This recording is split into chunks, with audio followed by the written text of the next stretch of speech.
Elle a lancé une entreprise à 24 ans depuis Lyon autour d'une idée qui paraît simple, et si faire des amis à l'âge adulte, c'était possible. Sauf qu'en creusant, on découvre une vraie machine entrepreneuriale, plusieurs marques, un CA à 6 chiffres, et une femme qui a appris à se revendiquer comme entrepreneur avec la boule au ventre. Marguerite Ballas, fondatrice des Apérophiles, bienvenue. Bonjour, bonjour, ça va? Depuis tes 8 ans, tu organises des événements pour les gens autour de toi. Et les Apérophiles, c'est vraiment une surprise où tu savais quelque part que tu ferais quelque chose comme ça? Alors, effectivement, depuis l'âge de 8 ans, j'ai toujours aimé ça, que les gens se rencontrent, que de mettre en lien les gens.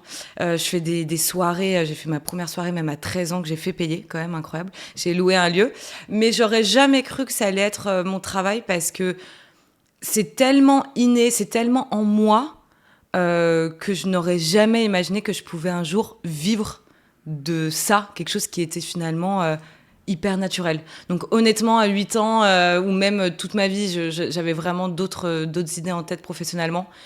Et comme quoi, il faut se laisser porter par moments, parce que vraiment, non, j'aurais jamais cru à cet âge-là en tout cas. Et justement, tu avais des cahiers remplis d'autres idées, café, escape game, applications, coworking. Pourquoi cette idée-là des apérophiles a fonctionné? Pourquoi c'est celle-ci vers laquelle tu as vraiment mis toute ton énergie? Je pense que il y a pas, en fait, c'est pas une question de fonctionner ou pas, parce que les autres, je les ai même pas testées. Donc on peut même pas dire qu'elles ont pas fonctionné.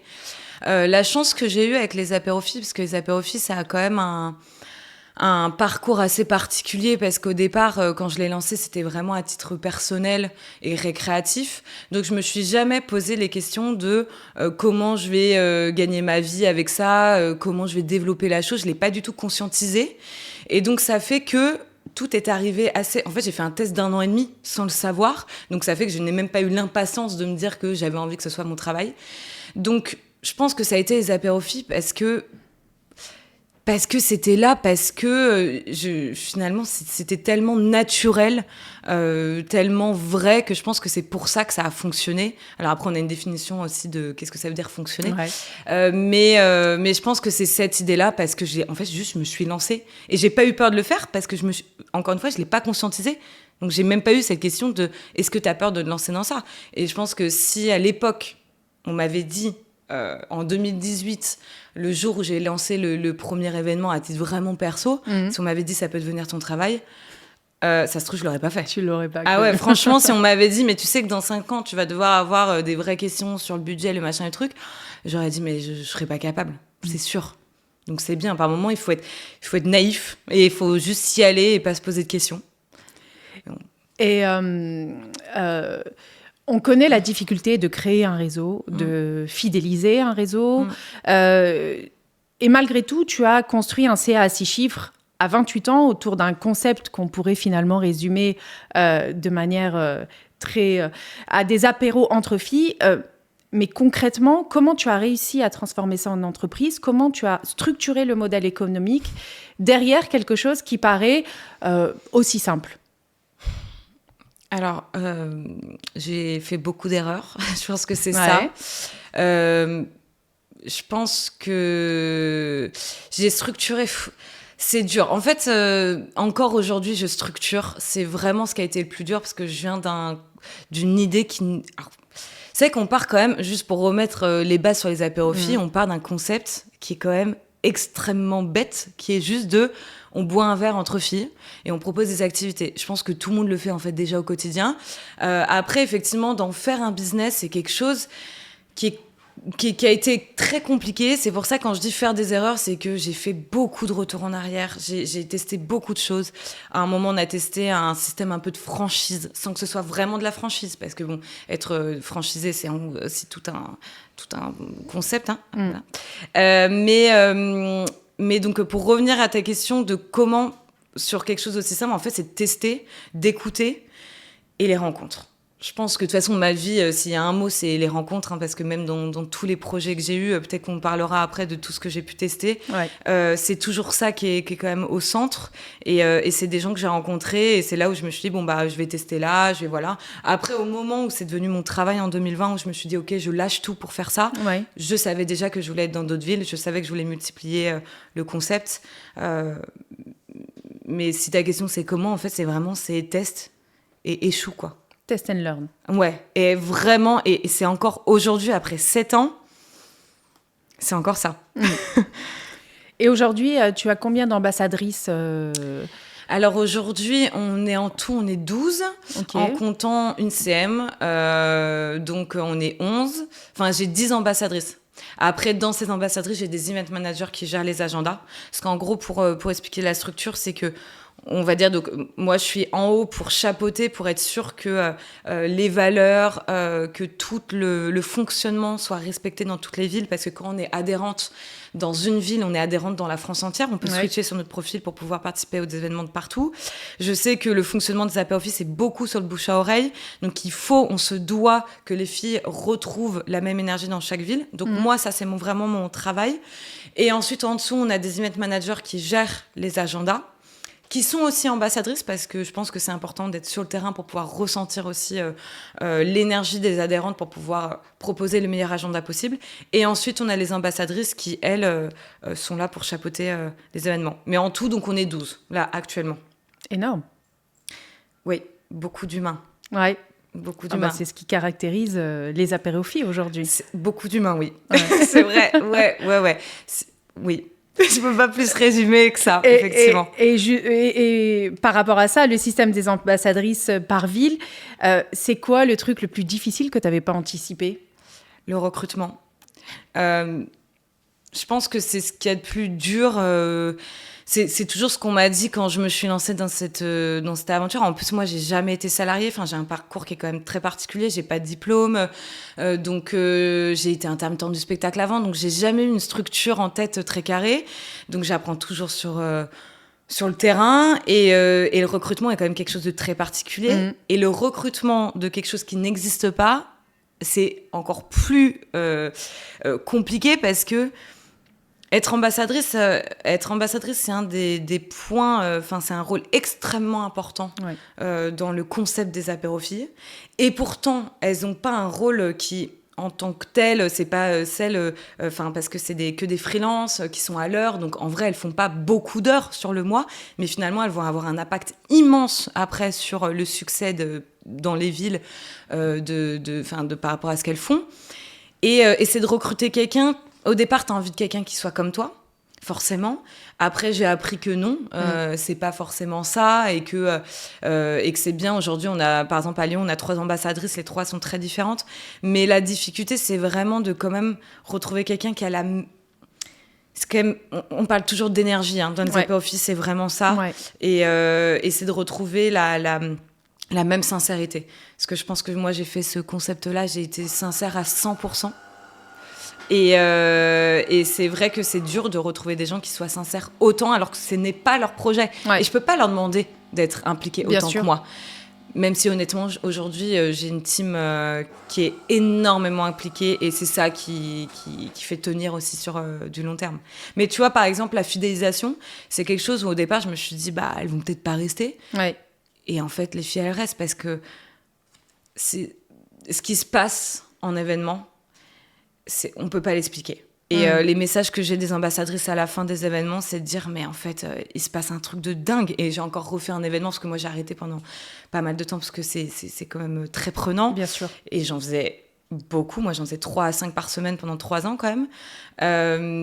Et là, j'ai refait un événement à Marseille, et je ressors, et j'ai fait un vocal à des amis en disant, mais c'est ouf. Il se passe quand même quelque chose qui est au-delà de l'argent, au-delà du travail. Et c'est ça qui les fait tenir, je pense. Ouais.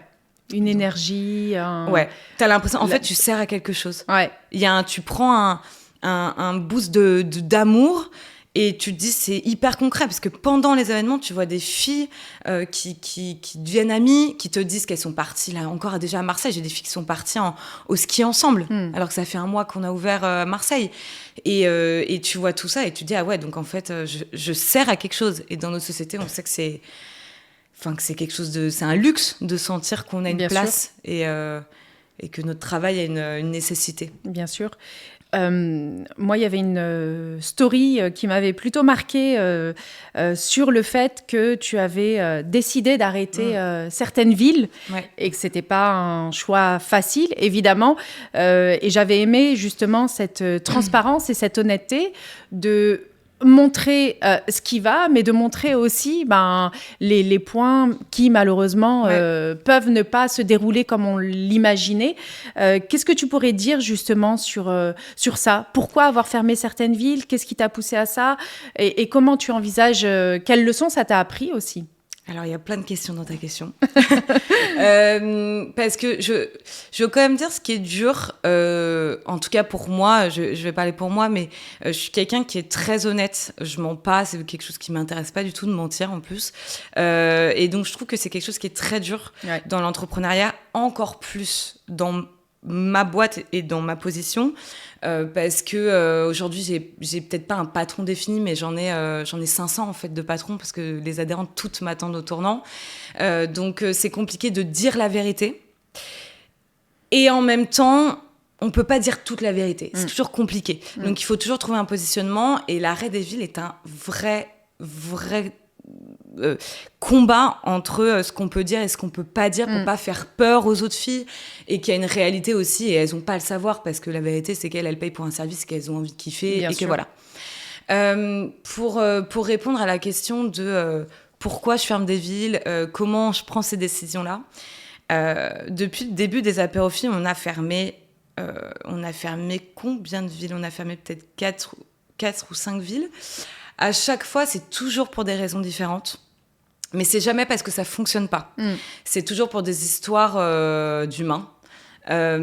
Et c'est vrai que Bordeaux, ça a été particulier. Donc là, j'ai fermé Bordeaux début donc 2026. Ça a été une décision qui a été très longue à prendre, parce que ça fait 2 ans et demi qu'on a ouvert Bordeaux. C'était très compliqué parce que on avait des adhésions, mais on avait des adhérentes fantômes, qui m'a valu pas mal de retours sur les réseaux, parce qu'il y en a beaucoup qui se sont sentis touchés personnellement que j'utilise ce terme-là, mais c'est la réalité. Donc des filles qui payaient des adhésions mais qui venaient pas en événement, sauf que nous, on est dans un système où on a besoin d'avoir ces 2 façons de s'impliquer, parce que sinon ça fonctionne pas. Enfin, de toute façon, si les filles ne viennent pas, on n'a pas de business, on n'a pas de concept.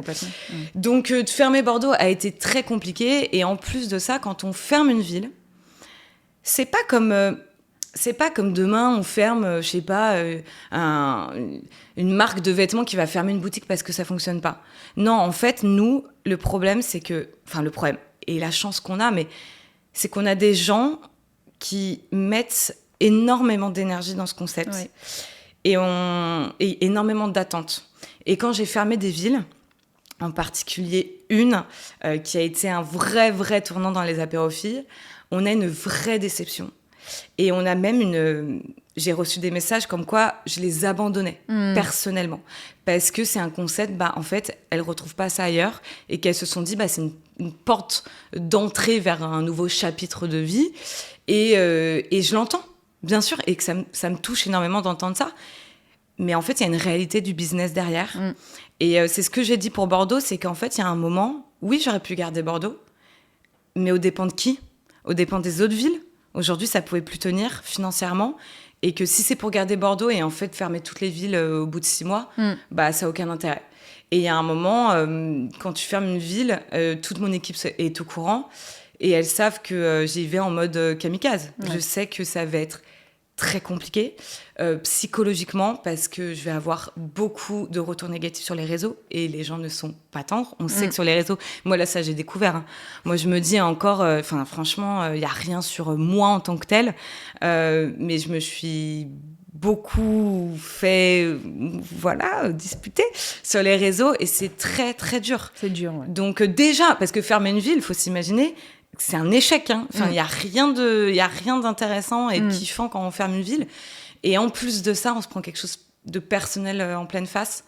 Donc, c'est très compliqué. Et c'est là le challenge d'arriver à justement séparer la Marguerite business qui a son entreprise et la Marguerite perso, où là, on peut vite se sentir touché et attaqué d'un point de vue personnel. C'est très, très dur. Et je pense que tout entrepreneur, effectivement, c'est quelque chose qui est très difficile de séparer ces deux volets-là. Est-ce qu'on doit le faire ou est-ce qu'on arrive à le faire ou est-ce que ça c'est une autre question, mais comment ne pas se laisser atteindre par tout ça et continuer d'avancer malgré tout. Et justement ton métier à toi, c'est de créer du lien entre des femmes. Comment toi tu vis cette solitude dans ton aventure?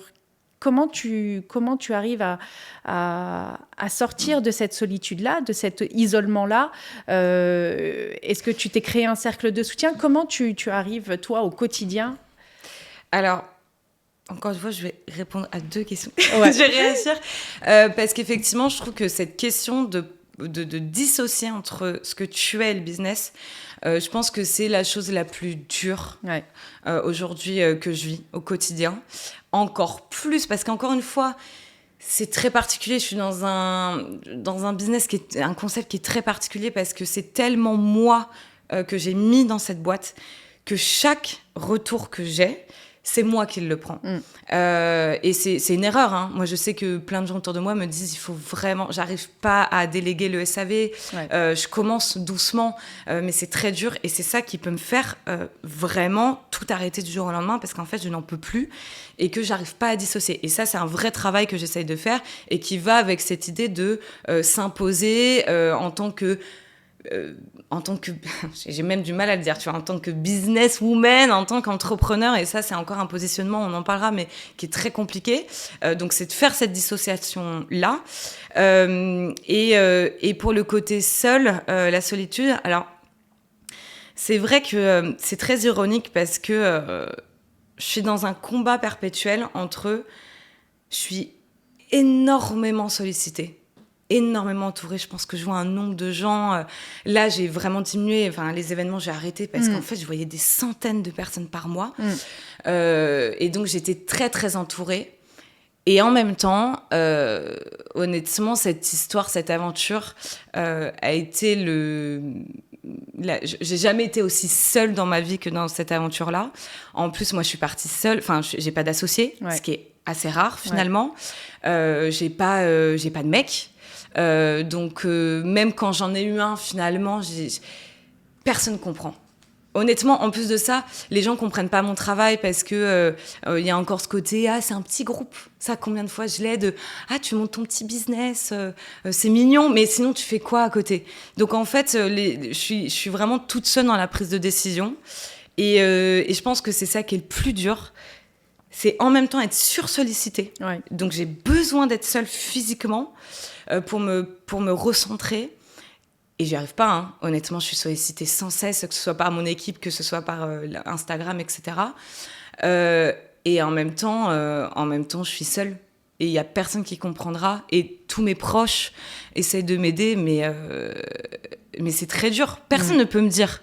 Enfin, voilà, enfin, personne n'a de bons conseils. Tout le monde me dit, en fait, on essaie de te conseiller par rapport à ce que toi, humainement, ce que tu nous donnes, mais professionnellement, on peut rien te donner, quoi. Enfin, et en plus de ça, j'ai fait l'erreur. Après, ça, c'est moi parce que j'étais la tête dans le guidon et dans l'opérationnel depuis le jour 1, mais j'ai jamais été accompagnée ni par un mentor, un incubateur. J'ai jamais eu 1 euro par qui que ce soit. J'ai toujours été toute seule dans mes prises de décision. Et j'en paye un peu les pots cassés aujourd'hui. Je pense que j'ai appris énormément de choses, mais j'ai fait beaucoup d'erreurs, peut-être que j'aurais pu éviter. Mais je trouve que c'est un petit peu l'ironie du sort de cette histoire, c'est qu'on me dit, mais c'est ça, c'est que j'ai jamais été aussi seule dans ma vie, et pourtant j'ai jamais été autant entourée, quoi, physiquement. Donc c'est pas évident. T'as décidé de quitter Lyon pour t'installer à Marseille? Oui. Très récent. Qu'est-ce qui a motivé ta décision? J'ai voulu partir de Lyon parce que ça faisait longtemps ça faisait 1 an que je voulais partir physiquement. Je savais pas où, mais je savais que je devais bouger. Lyon, j'ai grandi à Lyon, je suis partie vivre 5 ans à Paris. J'avais envie de retrouver cette énergie de renouveau et j'avais envie de me challenger physiquement, je crois. Alors, il y en a qui font des marathons. C'était pas mon truc. Mais ouais, j'avais envie de changer d'air.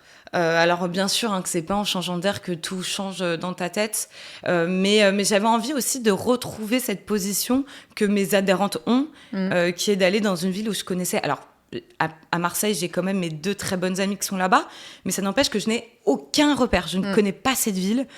Et c'est vrai que j'ai retrouvé ce truc un peu de Bambi qui arrive et qui tombe et qui se dit mais je connais pas où je vais aller courir. Enfin, encore une fois, je sais pas pourquoi je dis que je vais aller courir, mais enfin avec ma chienne si. Mais je trouve que c'est intéressant de se remettre aussi dans cette position-là et bouger quoi. Et puis j'ai grandi toute ma vie à Lyon mais bon, quand je reviens ici, c'est un câlin, quoi. Bah oui, bien sûr. C'est un endroit cocooning, mais c'est intéressant de toujours... De toute façon, c'est ce que je dis à toutes les adhérentes.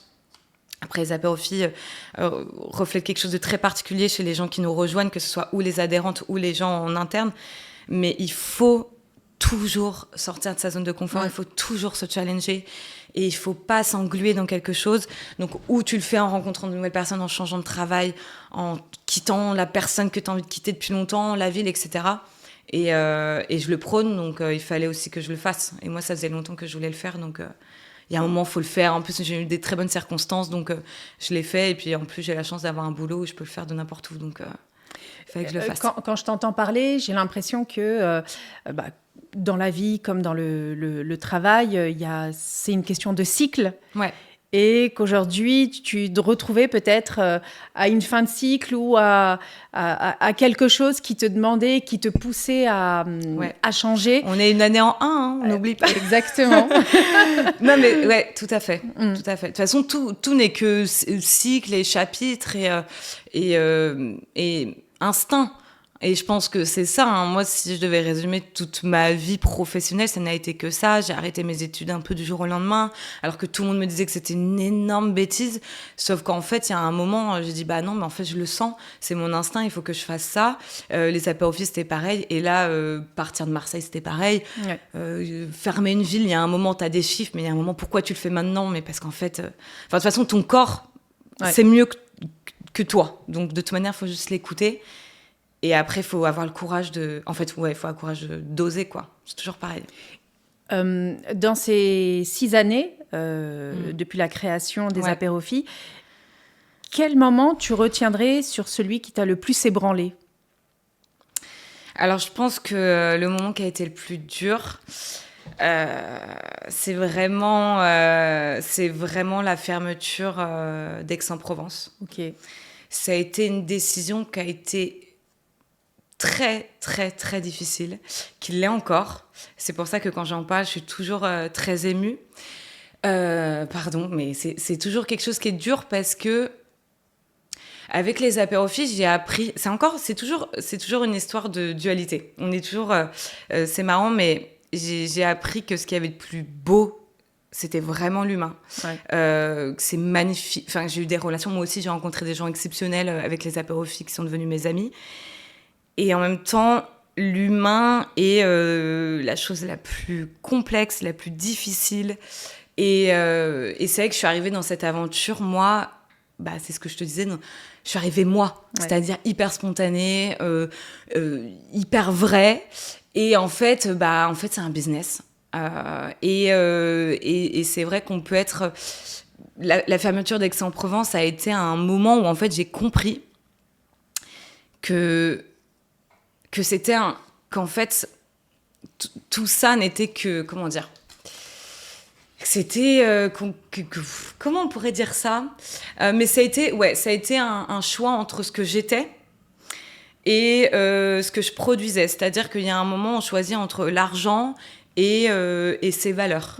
On choisit entre ce qui est bon et ce qui est pas bon, et c'était très dur. Et en fait, je me suis pris une vague de méchanceté à ce moment-là que je ne m'y attendais pas. Et encore aujourd'hui, on parle de la fermeture de cette ville. Alors en plus, maintenant, j'ai ouvert Marseille. Donc, je retrouve des adhérentes d'Aix-en-Provence qui viennent à Marseille, qui ne sont pas du tout, alors elles, pas du tout vindicatives envers moi. Mais c'est quelque chose que j'ai dans la peau et ça a été un vrai tournant. C'est quelque chose que je porte encore aujourd'hui, que j'essaye encore de soigner. Mais cette déception est très, très dure. Et quand on est déçu par l'humain et qu'on est... C'est vraiment... voilà, moi, je sais que je donne ma confiance. Et après, voilà, chacun fait ce qu'il veut, c'est normal. Mais voilà, je dirais que c'est à ce moment-là et de prendre conscience que c'est un monde... Chacun est perso. Et ça, je peux te dire, en 7 ans, je me suis fait plusieurs fois avoir, toujours par des femmes. Toujours des femmes, le pire dans tout ça, et c'est ça qui me fait très mal, pardon, je bifurque un peu, mais c'est que des femmes qui font du business sur le mot sororité. C'est pour ça que je n'utilise jamais ce mot, parce que je trouve qu'il est aujourd'hui beaucoup biaisé, et j'utilise aussi jamais le mot bienveillance. Toute mon équipe sait, parce que c'est quelque chose que j'ai du mal, parce que pour moi, c'est une évidence. Ouais. On n'a pas besoin de le dire, en fait. Et je trouve que c'est ça qui est dur, c'est que... il y a l'argent, il y a tout, le business, le développement, mais en fait...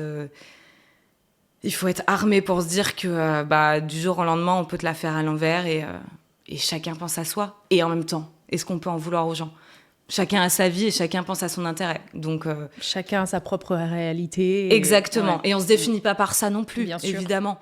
Mais c'est dur. T'as attendu longtemps avant de revendiquer. Et tout à l'heure, tu avais du mal aussi à te dire publiquement comme entrepreneur. Pourquoi ? Parce qu'on m'a jamais regardée en tant qu'entrepreneur. Ouais. Parce que... est-ce que c'est une histoire de... Je pense que c'est un mélange entre on m'a pas regardée parce que moi-même, je me suis pas imposée en tant que telle. Et en plus de ça, je venais avec un projet qui était mignon. Je venais avec un projet qui était un projet... Voilà, petite association entre femmes. Donc, je pense qu'on n'a jamais vu le potentiel business qu'il y avait. Et j'ai commencé à me revendiquer en tant que telle. Et c'est très, très récent. Parce qu'il y a quelqu'un qui m'a dit mais en fait, Marguerite, là, il y a de l'argent à se faire, il y a quelque chose vraiment à se faire, il y a un vrai business, tu te rends compte que ça fait 7 ans que tu vis de ça, il faut que tu en prennes conscience, et c'était un homme. Je pense que ça a beaucoup joué aussi. Donc, je pense que c'est ça, moi, le problème, c'est que j'attendais que dans le regard des gens, on me voyait en tant qu'entrepreneur, avant de me revendiquer entrepreneur. Et je pense que ça, c'est une grosse, grosse erreur. Parce que fake it to make it, ça, c'est sûr que ça fonctionne. Et en plus, on le voit même encore plus dans notre actualité actuelle. Enfin, ça ne veut rien dire cette phrase, mais dans notre actualité que plus tu dis, même si tu dis n'importe quoi, tant que tu l'assumes, les gens vont te croire. Et alors, je dis pas que par moment, il faut faire croire que tu as un énorme business, tout ça, mais c'est vrai que même en ayant fait un peu des événements de networking, alors moi, je me suis jamais retrouvée dans ces événements-là parce que je trouvais qu'il y avait toujours bon, après, ça, c'est encore un autre sujet. Une différence entre... je me retrouvais pas, en tout cas, dans ce positionnement d'entrepreneur. Mais je voyais tous ces hommes, parce que c'est la réalité à ce moment-là, c'était toujours des hommes qui étaient là, on fait des levées de fonds, on fait des machins. Eux, ils assumaient. Et donc, en fait, vu qu'ils assument, on se dit, ils disent forcément la vérité. Ils sont vraiment... On a envie d'embarquer dans ce truc-là. Donc, en fait, je pense que je me suis jamais positionnée comme ça. Après, heureusement, j'ai toujours cru en mon concept. Donc, c'est pour ça qu'on m'a toujours suivi. Les partenaires ou les gens dans mon équipe, ils m'ont fait confiance sur ça. Mais en fait, j'attendais le regard des gens. Et surtout le regard des hommes, je pense. Et sur mon travail. Et en fait, on ne te le donne pas. Donc, il faut le prendre. Mais c'est très dur. Et c'est le jour aussi, il y a eu ce truc où, quand j'ai monté ma deuxième boîte, où là, il y a eu un truc de « Ah, donc, c'est pas ta petite asso, c'est qu'en fait, t'as une vraie volonté de monter un business. » Et c'est ironique, parce qu'en fait, tu pourrais monter une deuxième boîte qui pourrait être une boîte fantôme, presque. Mais je pense qu'il y a un truc de « Ah ouais, donc tu veux faire de l'argent. » Il y a quand même une histoire toujours avec l'argent, quand même. Et c'est dur, mais même, je vois bien, même les médias, on a du mal. On me dit encore des phrases, moi, qui me rendent dingue de tu fais pas des millions, donc en fait, je vais pas t'interroger, enfin, je vais pas t'interviewer, ou j'en sais rien. Mais voilà, donc je pense qu'en fait, il faut s'imposer, c'est toujours pareil, et c'est fatigant. Surtout que vraiment, moi, là, j'ai pas le temps et l'énergie pour le faire, mais en fait, il faut le prendre, hein. Vraiment, il faut le prendre. Et tu penses que si tu avais été un homme, ton business aurait été pris plus au sérieux, plus tôt ? Je sais pas. Mon business est tellement autour de la femme que c'est compliqué de le transposer si j'étais un homme. Je pense que si j'étais un homme, je pense qu'il y a un truc. Je vais quand même donner un exemple, même si vraiment, je veux quand même dire que ma famille m'a toujours quand même épaulée dans cette histoire et m'épaule énormément, m'aide vraiment beaucoup aujourd'hui. Mais il y a eu quand même un petit détail, c'est que le jour où j'ai dit que je voulais faire cette boîte, on m'a cru, on m'a considéré le jour où j'ai ramené de l'argent. J'ai dit, mais regarde, j'ai fait de l'argent avec mon concept. Alors que, par exemple, mon frère, qui a plein de super bonnes idées, on peut croire en ses projets juste parce qu'il a parlé du projet. Donc, je pense que c'est vraiment la différence, c'est que nous, on a besoin de prouver quelque chose. Je dis nous, mais encore une fois, j'ai pas envie du tout d'être... j'en sais rien. En tout cas, moi. Et je pense que si j'étais un homme... en même temps, un homme aurait jamais pu faire ça, aurait jamais pu faire mon concept. Enfin, j'y crois pas. Et je pense que, par exemple, des concepts comme Time Left, ou tous ces concepts-là, c'est marrant parce que je trouve que ça se voit. Alors, je connais pas d'où tout ça vient, mais tu sens que c'est pas fait de la même manière. Alors, j'ai pas envie de rentrer dans des clichés de machin, c'est plus sur l'humain, parce que c'est pas vrai qu'on est plus humaine que les hommes, pas du tout, mais est-ce que ça aurait été différent ? Bien sûr que ça aurait été certainement différent, mais je pense que moi, en tout cas, je serais allée chercher de l'argent beaucoup plus rapidement, tout de suite. Chose que je n'ai pas réussi à faire jusque-là, et parce que j'ai peur, quoi. J'ai peur qu'on me dise non, et j'ai peur, encore une fois, qu'on me regarde comme une petite chose, quoi. Et je me dis, aujourd'hui, j'ai 30 ans, je me dis, mais quand je le dis, je me dis, ah ouais, j'ai 30 ans, c'est bon, je crois que je suis une adulte, en fait. Je crois que c'est vraiment mon travail, quoi. Mais j'arrive toujours pas à me le dire. Donc, voilà. On avance. On avance, mais mais c'est super intéressant parce que du coup, l'image peut-être qui est renvoyée à travers ce qu'on peut voir à travers les réseaux sociaux, etc. C'est pas du tout cette conception-là et cette image qu'on peut en avoir. Donc, c'est hyper intéressant. Et déjà, merci aussi pour ta transparence parce qu'il y a beaucoup de femmes qui ont du mal encore aujourd'hui, et j'en parlais il y a encore 2 jours lors d'un échange collectif, sur le fait de trouver leur légitimité, malgré les chiffres qui parlent pour elles, malgré l'expertise qui parle pour elles. Et d'ailleurs, les chiffres montrent aussi que les femmes, en termes de financement, sont sous-financées par rapport aux hommes. Déjà d'un point de vue structurel, parce que les banques, etc., vont plus faire confiance aux hommes, mais aussi parce qu'elles se mettent des freins et des blocages et n'osent pas aller chercher ça. Mais je pense que c'est vraiment une histoire de positionnement. Parce que je pense pas qu'il y ait... Enfin, j'en sais rien, je vais pas aller dans des trucs de... Mais je pense pas qu'il y ait un blocage dès le départ de la banque qui veut pas prêter à une femme. Aujourd'hui, il y a tellement en plus de possibilités, des groupes entre femmes, entrepreneurs, ils vont valoriser, etc. Donc, il y a plein de manières. Alors même si, là c'est encore un autre sujet, est-ce que c'est bien de tout segmenter comme s'il faudrait une bourse pour les hommes, un montant, un budget pour les hommes et un budget pour les femmes? Je trouve que par moment aussi, ça me paraît fou de devoir faire ça. Mais c'est qu'une histoire de positionnement, toujours. Et d'aller demander de l'aide. Et effectivement, c'est triste. Mais encore une fois, la personne moi, qui m'a fait ce déclic-là, quand je lui ai parlé, je lui ai dit, mais je suis une nana, tu vois. Il m'a dit, mais Maguette, mais attends... Il me dit, tu sais, les filles, les nanas, elles sont moins aidées, elles ont moins de levée de fonds, juste parce qu'elles y vont pas aussi. C'est ça. C'est vraiment, il y a une histoire, le pourcentage, il est pas... Et il me dit, c'est ridicule. Et la jeunesse, parce qu'il y avait ça aussi, quand même, c'est aussi mon âge qui joue, où il me dit, mais ça n'a aucun sens. Mais c'est vrai, en fait, quand je le dis là, et je m'entends, je me dis, bien sûr que ça n'a aucun sens. Bon, dans la réalité, c'est autre chose, mais... faut assumer. Non, mais c'est ça, faut assumer son positionnement, toujours.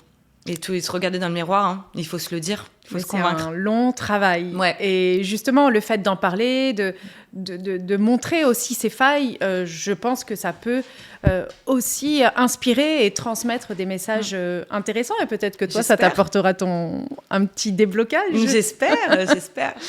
Tu as multiplié les projets, donc tu as créé Elixir, Lundi en 8, l'Olympe. C'est quoi le fil rouge en fait de tout ça ? Et deuxième question, comment tu décides quand diversifier et quand rester focus ? Alors, le fil rouge de tout ça, c'est vraiment la rencontre. Le fil rouge de tout ça, c'est vraiment la rencontre. Donc, que ce soit donc Elixir, c'était des soirées célibataires. Le coworking, Olympe, c'était un coworking, donc pareil, des rencontres professionnelles. Et le podcast, Graines de vie, qui n'a jamais vu le jour, évidemment, parce que je commence plein de choses et que je ne les termine pas. C'était aussi pareil, des rencontres, des histoires. Donc, c'est vraiment toujours la rencontre. De toute façon, je suis motivée par ça. Je suis convaincue que c'est le but de notre vie à tous, en tant qu'humains. On est des êtres sociaux, c'est ça. Donc voilà. Après... Le moment de focus ou pas, honnêtement, je vais pas mentir. Moi, je me focus pas bien. Enfin, je veux dire, j'ai 1500 idées à la seconde. J'ai envie de faire 1500 trucs en même temps. C'est mon gros problème. C'est-à-dire que j'ai envie... Là, je te dis ça, mais j'ai un autre projet qui est là depuis très longtemps. J'ai aussi un autre projet... Enfin, j'ai un projet de le podcast que j'ai envie et je suis en train de le remasteriser. La rencontre amoureuse, ça m'obsède. Je suis une... J'ai un projet qui est là depuis très longtemps. Pour ça, il faut que je me structure, il faut de l'argent, etc. Donc, en fait, j'ai pas de... C'est des moments de vie et c'est des rencontres. Encore une fois, j'ai l'impression je dis toujours la même chose. Mais c'est vraiment que des rencontres et c'est la personne qui va un jour, tu vas en parler avec elle et elle va dire « Ah, mais attends, tu sais que je connais quelqu'un qui peut peut-être t'aider sur ça, etc. » Et ça va être que ça. Donc voilà, comment je me focus pas. En vrai, je me focus pas. Ouais, c'est qu'à l'instinct, et puis et on voit bien, hein, franchement. Et puis on rate beaucoup de choses. Voilà. Ça, il faut vraiment pas avoir d'ego dans l'échec parce que ça, c'est quotidien. Si tu devais donner un conseil à une femme qui souhaiterait se lancer, qui a encore peur, qu'est-ce que tu lui donnerais comme conseil ? Pour se lancer ? Ouais. Pour oser se lancer. Oser se lancer, c'est dur parce que j'allais dire fais-le parce que tu le regretteras. Il y avait un très voilà, je vais reprendre un conseil qu'on m'a donné, enfin pas personnellement, mais à l'époque j'avais entendu une conférence sur quelqu'un, bref, et qui avait dit imaginez-vous la pire situation si vous échouez. Et qu'est-ce que ça va être ? Et moi, c'est vrai que je m'étais dit, c'est quoi ? Alors après, encore une fois, moi, c'était différent, parce que j'ai commencé sans vraiment savoir que je commençais. Mais il y a un moment, je me dis, même là, à l'instant T, je me dis, si là, tout s'arrête, c'est quoi le pire ? C'est que je retourne vivre chez mes parents, à 30 ans. Franchement, c'est voilà, que je fasse un boulot alimentaire. Est-ce que je deal avec ça ? Est-ce que j'ai accepté ça ? Si j'accepte, ok, j'y vais. Il faut quand même dealer le fait que c'est vrai qu'on peut tout mettre, parce que quand on devient entrepreneur, c'est un don de tout. C'est un don d'énergie, de vie privée, d'argent. On donne tout, donc il faut être conscient, sans l'être non plus, que ça va être un marathon et un sprint en même temps. C'est très bizarre comme sensation. Et ouais, quelqu'un qui ose, je lui dis juste, accepte le fait que ça puisse vraiment pas fonctionner, que tu peux tout perdre, parce que c'est la réalité des 90% des entrepreneurs, que ça peut marcher, que ça peut s'arrêter du jour au lendemain. Et écoute-toi. Et franchement, fais-le. Et si en plus ta situation personnelle te le permet, mais alors fais-le à fond. Et au pire, tu feras autre chose et t'apprendras plein de choses de ça. Mais quand même, ça va être dur. Ça va être dur et tout le monde ne peut pas être entrepreneur. Et ça, je trouve qu'il faut vraiment le dire parce que je trouve qu'on entend trop de partout. Tout le monde peut l'être. Non, c'est pas vrai. C'est une façon de penser, c'est une façon de vivre et tout le monde ne peut pas être entrepreneur. Et encore une fois, faut pas hiérarchiser. C'est pas parce que t'es entrepreneur que t'es plus intelligent et que t'es plus intéressant que des salariés. Loin de là. Et il faut juste être conscient de ça et que c'est pas faut pas fantasmer une vie. parce que tu vas vite retomber. Pour toi, quelle est la qualité première d'un entrepreneur ? La résilience. Je pense que c'est... je compare très souvent ça à une relation amoureuse, où j'ai l'impression que tous les jours, tu rechoisis ton travail. Et je me demande, c'était pas Thierry Lhermitte qui avait dit ça sur une relation, qui avait dit, on peut pas dire que l'amour soit inconditionnel, c'est pas vrai, c'est conditionnel, et tous les jours, tu rechoisis ton homme ou ta femme, enfin la personne avec qui t'es. Et ben, c'est exactement cette sensation que j'ai tous les matins, parce qu'on a des problèmes tous les jours quasiment, hein. Et ben, tu rechoisis ta façon de vivre. Et quand tu as un appel à 22h un jeudi, et ben là, tu rechoisis. Tu te dis, est-ce que c'est vraiment la vie que je voulais mener ? Est-ce que c'est vraiment la boîte que je voulais monter ? Sur plein de choses indifférentes. Mais c'est la résilience. Et de se dire, je continue, quoi qu'il arrive. Et comme une relation amoureuse, il y a un moment, il faut faire attention. Ça peut être très toxique, la relation qu'on a aussi avec notre boîte. Et il faut faire attention de se dire à quel moment il faut arrêter avant de terminer en burn-out aussi, avant de commencer à détester ce que tu fais, mais que tu es dans un engrenage où tu ne peux plus en sortir. Donc, ouais, je dirais que c'est la résilience parce que... sinon, de toute façon, t'arrêtes au premier obstacle. Donc, de toute manière, en fait, t'es pas entrepreneur. Parce que très rapidement, même au début, quand tu fais ta compta, ton machin, ton truc... Ah oui, c'est tout de suite... c'est déjà dans le vif du sujet. Ouais, voilà, c'est déjà l'enfer. Donc je dirais que c'est ça. Mais j'aime bien ce comparatif avec le couple, parce que je trouve que c'est vraiment... Tu l'adores, tu l'aimes, et en même temps, par moments, tu vois que c'est défaut. Il faut se rappeler de ses qualités et pourquoi t'es là. Donc, et quel garde-fou tu mets aujourd'hui en place ? Comment tu prends soin de toi ? J'extériorise en appelant ma sœur. Ouais. Je pense que c'est ça. En vrai, c'est en appelant mes proches, mais particulièrement une de mes sœurs, parce que je sais qu'elle a les bons mots pour me calmer. Et j'ai la chance d'avoir ma chienne, qui est là, parce que ça joue beaucoup, parce qu'elle me force à marcher. Elle me force à rencontrer des gens dans la rue et avoir des interactions positives. Et quand je suis pas bien, j'ai toujours cette double action, c'est va marcher avec elle. De toute façon, de toute manière, elle est toujours heureuse. Donc en plus de ça, c'est comme avec un enfant, on n'a pas le choix. Donc je pense que c'est ça. Ça te fait relativiser aussi les choses. Et puis j'appelle ma sœur et je déballe. Moi, je sais que j'ai besoin de sortir les choses. J'ai besoin de pleurer s'il faut que je pleure. Donc je pense que c'est ça. Est-ce que ça fonctionne ? Je peux vous dire que j'appelle beaucoup ma sœur. Mais il y a des périodes moins. Donc finalement, il faudrait que je regarde sur mon portable. Je pense que c'est comme ça que je verrai les pics. C'est ton critère de mesure. Exactement. Et toi, dans 5 ans, Marguerite, pas les apérophiles, tu veux être où ? Je n'en ai aucune idée. Honnêtement, je peux pas te dire aujourd'hui que dans 1 mois, j'aurai encore les apérophiles, parce que j'en sais rien. Mais je peux pas te dire que dans 10 ans, les apérophiles, ce soit pas dans toute l'Europe. Parce qu'honnêtement, vraiment, je n'en sais rien. Après, tout ce que je sais, c'est que je veux quand même... Mon but ultime à un moment, c'est que je rêve d'avoir un refuge. Je le dis tout le temps. Ouais. Mais j'ai envie de me rapprocher des animaux parce que c'était quand même vraiment... c'est quand même un rêve que j'ai. Mais ce que j'ai appris de la vie, c'est que... En ayant fait beaucoup de choses déjà à mon âge avec ma vie pro, c'est que du jour au lendemain, une rencontre peut tout changer. Donc dans 5 ans, j'aurai 35 ans, j'en ai aucune... Je sais même pas physiquement où je serai, je sais même pas, est-ce que je serai quelqu'un, est-ce que j'aurai des enfants, je pourrais pas te dire. Et les apérophiles, j'en ai aucune idée. Et en même temps, je trouve que c'est ça qui est le plus excitant. Moi, je sais que c'est ça qui m'anime. Ouais. Donc, après, moi, en tant que personne, tout ce que j'espère, c'est que je trouve une sérénité, parce que je pense que c'est quand même ça qui te bousille, sinon, à long terme. Mais en même temps, est-ce que j'ai envie de ça ? Enfin, ça fait 7 ans que je suis dans ces montagnes russes, c'est qu'aussi c'est ça qui m'anime. Donc, j'en ai aucune idée. Voilà. Tu viens de lancer les apéros femmes pour les femmes de plus de 45 ans. Oui. On n'a pas lancé, on est un peu en retard, on devait lancer en mars. Ok. On va lancer peut-être en avril. Ouais. Mais c'est vraiment, ouais.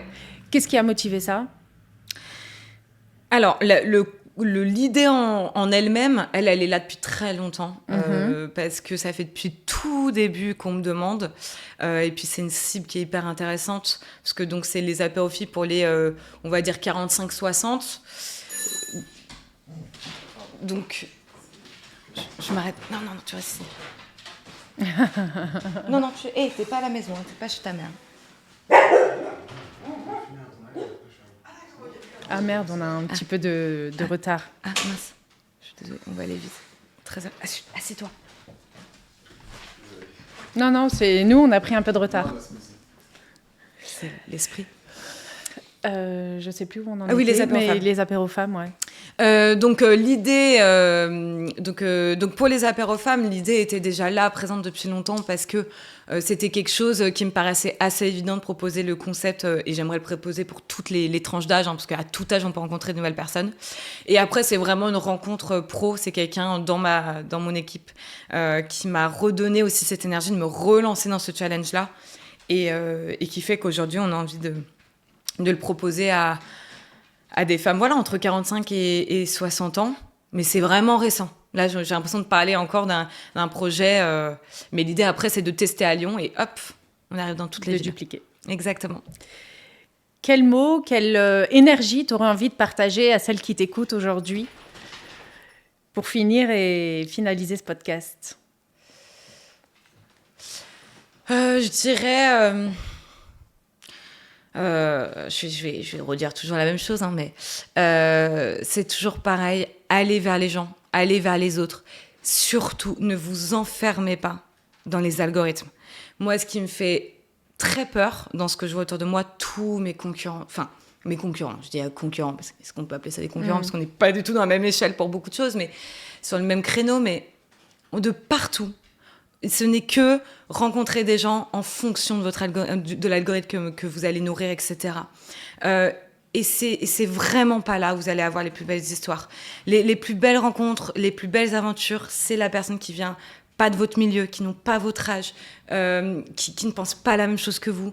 Et c'est la magie des apérophiles, c'est que on a eu des moments qui étaient suspendus parce que on était 8 nanas qui n'avaient pas du tout la même conception du couple, de la fidélité, j'en sais rien, là je prends des grands thèmes, mais de la liberté, tout ça, et qu'on se confronte à ces idées-là, c'est très, très, très important. Et moi, c'est vraiment ce qui me fait peur aujourd'hui. Quand je vois autour de moi, c'est que je me dis, mais vous avez vraiment envie de ça ? En fait, vous avez envie d'avoir des copines qui pensent tout comme vous. On les a, nos amis qui nous ressemblent. Et c'est très chouette. Mais même dans notre imaginaire, quand on pense à des duos très forts, on va pas forcément penser à des duos qui se ressemblent. Je sais pas, là, je pense à Astérix et Obélix. On n'en sait rien.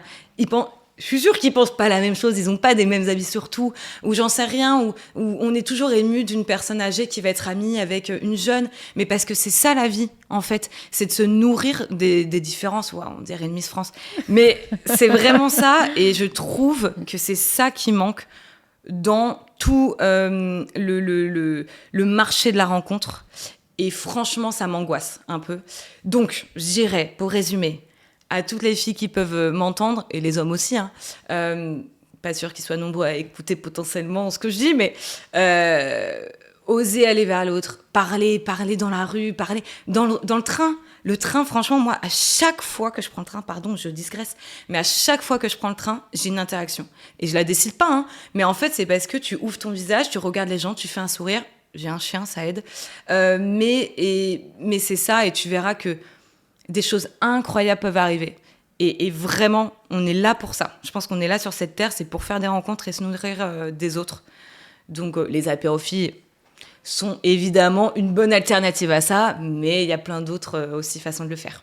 Super. Voilà. Merci beaucoup, Marguerite. Merci pour ton à partage. toi. Moi, j'avais vraiment envie de voir ce qui se cachait derrière les apérophiles. Et merci pour ta sincérité et tout ce que tu as partagé. Avec grand plaisir. Merci beaucoup pour tes questions. Et j'ai été ravie de pouvoir ouvrir tous ces thèmes-là. Enfin, c'était super. Merci beaucoup.